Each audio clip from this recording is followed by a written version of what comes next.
everyone and welcome back to my channel, or welcome if you are new. My name is Nastasia and today I am doing all of the books that BookTok recommended me that I hated. They did not live up to the hype. Okay, well I will say I didn't hate all of them. A few of them I truly hated, but a few of them were just like very disappointing compared to the hype. And I just think this is important because I really went into these books thinking that they were going to be my new favorite books like of all time. So let's get into it. Get your favorite drink of choice. If I had an iced coffee right now, I would be swirling it with a nice little straw, but I don't.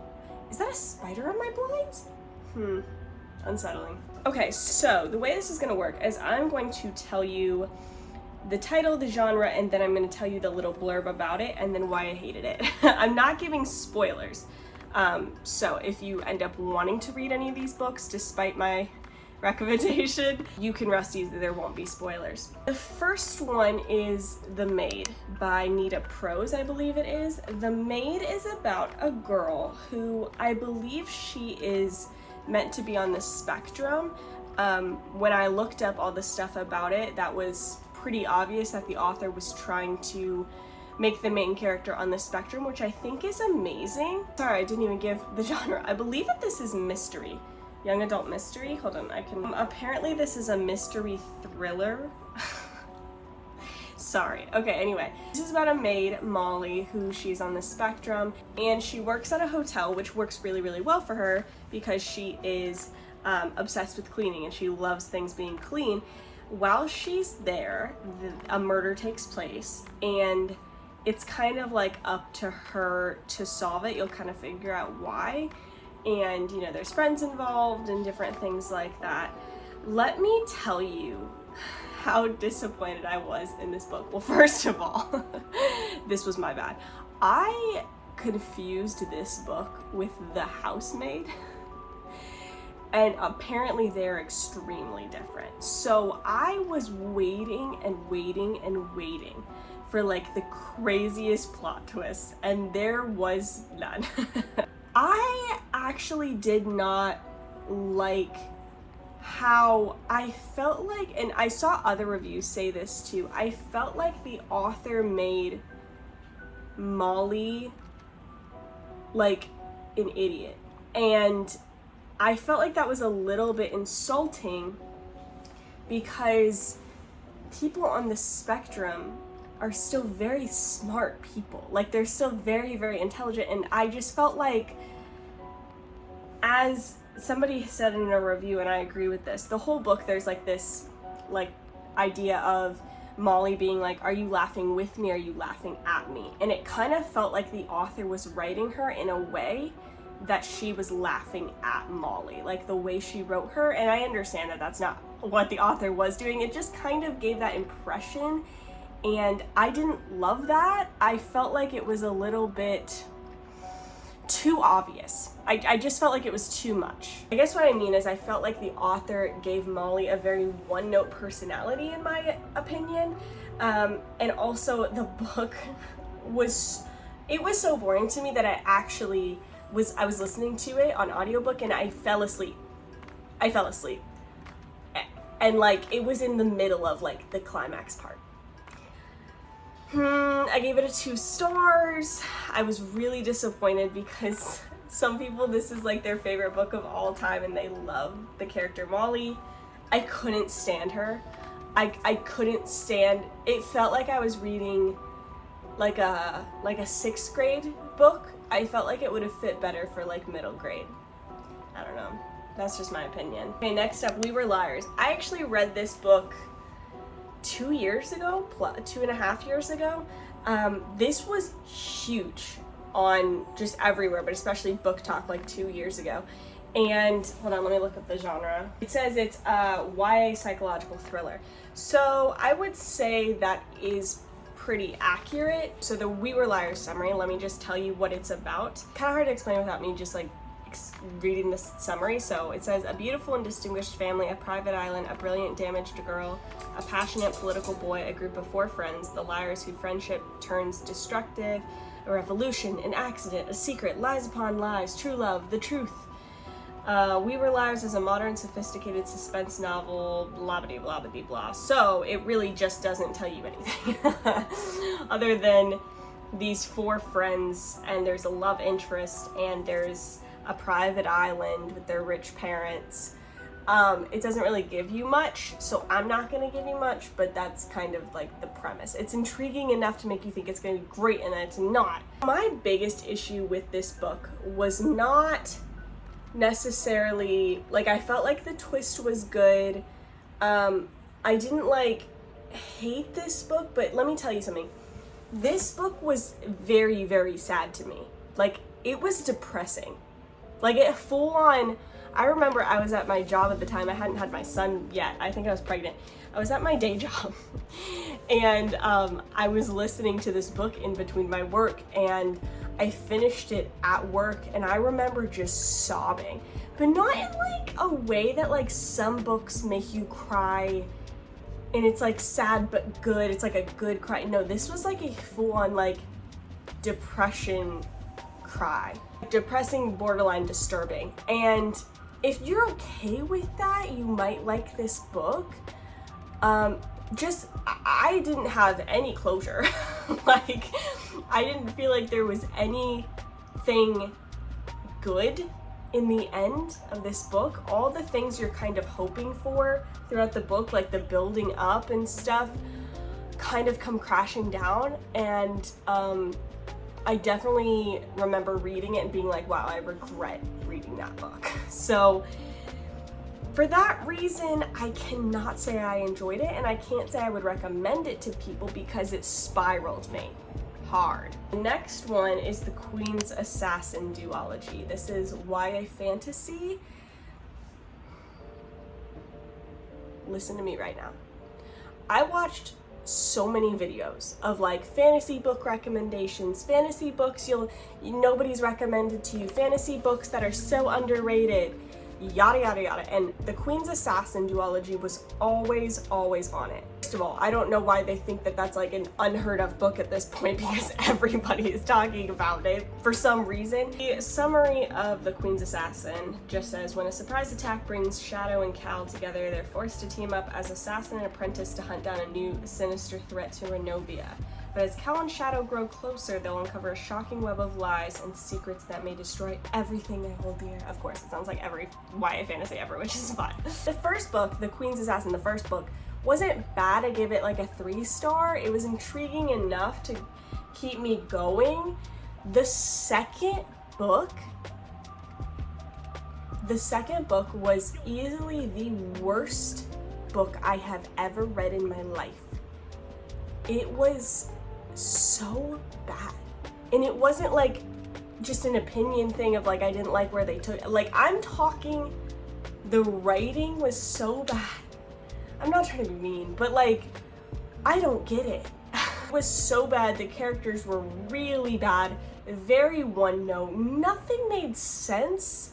And then everything that was building up in the first book, like this whole plot and like magic system and stuff that was really cool and like the point of the book, everything that this book built up in the first book, in the second book, it just, in the last like literally 10 pages, is just like, oh, here you go, boop, like done. Like, there's just, it's like, what? Are you kidding me? Everything that you had going for you that was cool, you just threw away. Not worth your time, the first or the second book. Even though the first one is like a 3-star for me, the second book, barely 1 star. I gave it 1 star just because it's a written piece of literature, but like, it's not good at all. Don't believe people. I don't know why people are like, this is a 5-star read, this is a, what? I'm sorry. That's my opinion, but I'm right. The next one, Defy the Night. This is also YA fantasy. This book was, again, recommended a lot, kind of like the Queen's Assassin one was. This one is about a girl and then her friend who they live in this kingdom that has like this plague, and they work to like break into the castle and get medicine to give to all the people. And then it also follows a prince who, he's the prince of that kingdom, but he's also like the executioner. And so everybody hates him. And then you're faced with this girl and the boy and the love interest, and, you know, things ensue and trying to, you know, fix the plague, and there's like a rebellion and a revolution happening among the people against the kingdom. Those vibes. Really great vibes. Really great, you know, idea. I had an issue with the fact that, like, I liked it. There was like basically one twist in it. I mean, there was supposed to be two twists, but the only one that was really a twist was the beginning. Like, the first twist was like, oh my gosh, that's cool. I really like that. Let's see where they go with it. And then kind of went downhill from there. Yeah, I did not like the main character at all. I thought she was kind of insufferable. I have a real issue with girls who, like, give the bare minimum, are very dramatic, and yet everybody just seems to be obsessed with them for some reason. And, like, everybody thinks she's this innocent, sweet thing, and every guy's obsessed with her, and blah, blah, blah, blah, blah. I kind of, not fully got that vibe, but, like, a little bit got that vibe from the main girl in this book. And I couldn't really get past that. Also, like, there weren't very many likable characters in this book, and even the characters I did like were very boring. There was, like, nothing to them. Very one note. They didn't really have much of a personality other than just, like, the surface level stuff you would expect. That was really disappointing because I'm sure everybody does, I love latching on to characters. That's, like, what gets me through a book, even through, like, the boring parts and stuff. If I love a character, I'm, like, committed, I'm loyal to that character. But when there's, like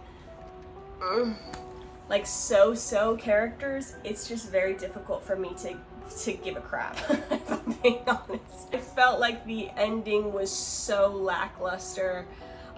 There's a second book. I don't know if there's a third one, but there's a second book, and I have zero desire to pick it up. There was no, like, cliffhanger. There was very, very boring. Snooze fest. I think I gave it 2 stars. I was very disappointed by that book, especially as somebody who is obsessed with fantasy. Okay, next one, and the one I just most recently finished, A Study in Drowning. This is, I believe, YA fantasy. Let me look. This one is fantasy fiction, historical fantasy, historical fiction. Those are, like, the genres it says. I guess it's not YA? Okay, it does say YA gothic mystery fiction. Anyway, there you go. I was excited about this one because so many people were talking about it, and I loved the vibe of, like, the cover. I did judge a book by its cover. I went into this book knowing very little about it, and I did not anticipate what it was gonna be about. Effie is a student at a university, and she's an architecture student, and she has been chosen to go write up, like, blueprint plans for a renovated house for a deceased author that she was obsessed with. And she was gonna go there and kind of make plans for this beautiful home to be rebuilt to honor him or whatever. So she's really excited about that because he wrote a book that she was obsessed with as a kid, and even to that day, about the fairy king, because she has dreams about the fairy king, like, all the time, and she thinks fairies are real. And so she just really latches onto this author. So she goes there, and there's another kid from the university there named Preston, and they're kind of like enemies in a way, like academic enemies. And they're going to a place called the Bottom 100 for this house. Like, that's where this house is located, and it's like this fishing area, but it's like very like, kind of, I don't know if they kind of described it as like the slums. And there was, like, a drowning, like, 200 years before, and there apparently is rumors of another drowning coming. There's a lot of water everywhere, everything, whatever. So that's, like, the premise of this book. Like, she gets there and things are kind of weird at the house and stuff. So you think, like, okay, kind of weird, kind of like cool weird, fairies, blah blah blah. if you are going into this book expecting a fairy book, like any other fairy book you read, it's not. It is not an ACOTAR situation. It is none of that. This is probably, out of all of the books, I feel like the most popular one right now on like BookTok and stuff like that. Here's what I didn't love about this book. Actually, here's what I really did not like at all about this book. And this might help you know if it's for you or not. And I'm not going to give anything away, but here's what I hated about this book. I did not expect it to be like a man-hating book. And it was. This book's sole purpose was basically to make men look like pigs. Except for one, Preston. But like, every other man in the book is supposed to be a pig. It's supposed to be literally a horrible person who just wants Effie's body, pretty much. I am not a feminist. I'm not somebody who believes that like men are inherently worse than women or more evil than women. And that's not to say, like, I think the author probably, this actually I don't think is really giving anything away. There's a lot of like mention of like SA, like sexual assault, and I think if you've gone through something like that, and the author may have, that this book could have the potential to be like therapeutic for you. That's not something I've ever gone through. Thank the Lord. I've never gone through something like that. I'm very blessed I've never gone through something like that. But I don't think the answer is to make it that like all men are just like that. I did not enjoy that, but not even just that. I will actually be honest, around the 80-85% mark, I DNF'd this book because I felt very icky. I was reading this book and I started like feeling uncomfortable in my spirit, and I don't know how to describe that. I'm a Christian, and so like I try to follow that conviction as closely as possible, and I can't tell you why. It wasn't like I usually feel that way about like witchy things or something. There wasn't anything like that. I just felt like there was something wrong. And I also, in the middle of reading this book, one night I had a nightmare that was like pretty disturbing, and that usually is directly affected to like what I'm taking in. I'm not saying it was for sure from this book or not, but like I just got a really bad vibe.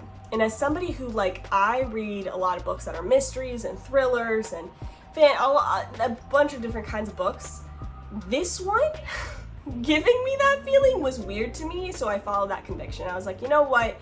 I'm starting to feel very uncomfy, and I don't know why, and I feel like there's something gross with this. Again, that's just me, you know, maybe that's just me. But I did look up the ending of everything I missed, and I was really happy that I didn't finish the book. Because wow, what? Like, it felt like a fever dream.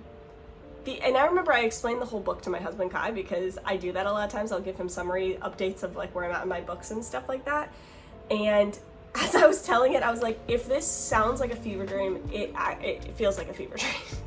It's like nothing really made sense, and you would just like show up in scenes, and it felt like it didn't totally understand why somebody was saying what they were saying, and then it got really eerie and weird. And I get that it's a gothic book, and maybe that's just not my thing, but I was not a fan at all. Very disappointed in it. I gave it 2 stars, and I just didn't like the fact that they were making it all about like, I don't know, hating on men. We got 3 more. I'll try to get through them a little faster. So next one is Crave. Crave is a YA fantasy, I guess. It's about this school, like this boarding school, high school of like vampires and werewolves and just like supernatural creatures. And this girl, I think her name's Grace, I don't remember, she gets like relocated there because her uncle is the headmaster there, and she, both her parents died in a car accident, so she gets relocated there, and it's like, I think in Alaska or something. Anyway, so she goes there, and of course, like, there's a love interest with the guy there who is a vampire. And anyway, I'll tell you this wasn't the worst book. This wasn't the worst book, and I think it's like a fun, dramatic, cringy, like YA Twilight type book. If you want to read it in like October for the vibes, I get that. I will say though, for me, it was very cringy, and like I said earlier, I don't love when like there's female main characters who have pretty much nothing to bring to the table and every guy is just obsessed with them for no reason. I also don't love the trope of like the new girl and everybody's just obsessed with her and wants her attention. That like doesn't happen. This book wasn't bad, it was just the hype around it was not lived up to for me, and I felt myself so many times like eye rolling at some of the dialogue. Like the plot twist and the drama and stuff was kind of not doing it for me. I don't know. It didn't do it for me. But if you are somebody who wants like something Twilight-y and you're like not looking for it to be that serious, then you might actually like this book. But also, as a rule of thumb, I don't like reading books where there's like witches involved. I'm not somebody who thinks witchcraft is ever good. Like, there's never a time where I think that a witch character should be a good character. I think they should be the villain, which apparently is controversial to say in 2024, but I believe witchcraft is evil. And so I think there's a difference for me when it comes to like magic systems in like fairy books and stuff like that. As long as like I can see the lines being blurred there because it's a different world. It's kind of like Lord of the Rings or different things for that. I think the lines can be blurred. I just have to like feel it out and see. But I always feel convicted when it comes to witchcraft specifically, and there was a little bit of witchiness in this book. Not a ton, but a little bit, to the point where I was like, probably not gonna read the next one. So take that with a grain of salt. The Night Circus. I gave this book, I think, 3 stars. It wasn't bad. I kind of understand how people would really like it. But there were a few very key issues I had with this book. I think I have a full review of this book actually from like last year when I read it, if you're interested. But kind of like the witch thing I just talked about, I have pretty strong convictions when it comes to certain things regarding like my faith, and then books depicting like sorcery and stuff like that.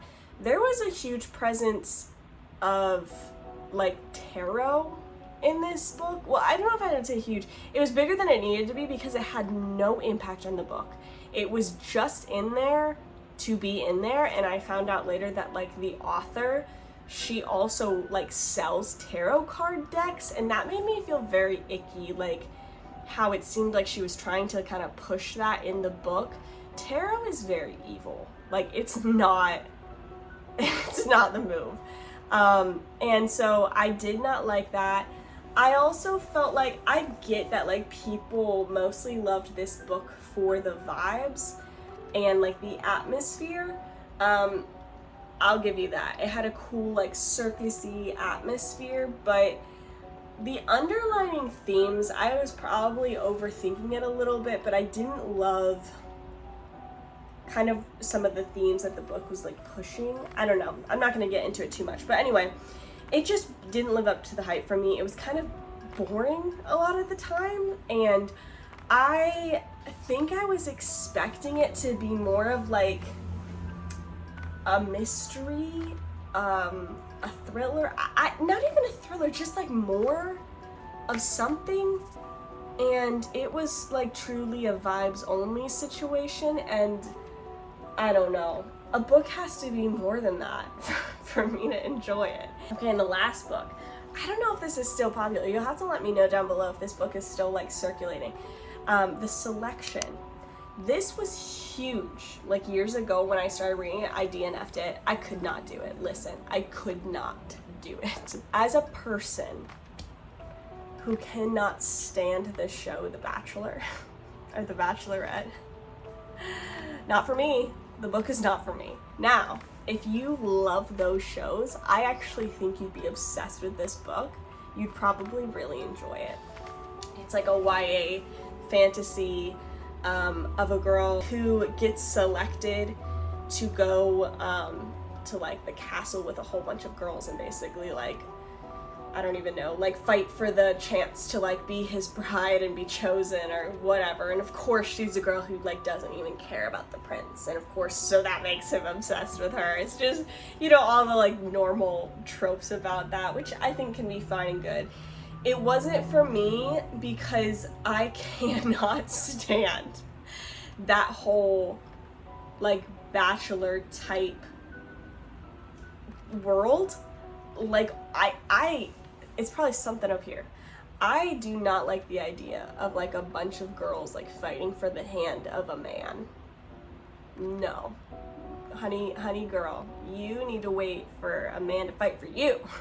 I only like stuff like that when like the main character has an ulterior motive to like win the hand of the prince just to like overthrow the kingdom. Then I'm like, yes, let's do that. The Bachelor with vengeance. Like, that's when I like it. That's the only time. Writing was intriguing enough for somebody who's into that genre, but it was not for me. Anyway, you'll have to let me know if you agree with any of my opinions or if any of these books are like your absolute favorites. Don't take this too seriously. If you loved the book, I'm not your enemy. That's fine. You can love the book. These are just my opinions, and I think it's kind of funny to see books that are so popular that I ended up just like borderline loathing. So let me know what you think down in the comments below, and if you stayed till this long, comment down below the little dragon emoji. Since we talked about quite a few little fantasy books today, comment down below the dragon emoji so I know you stayed to the end, and I love you guys so much, and I will see you soon. Bye!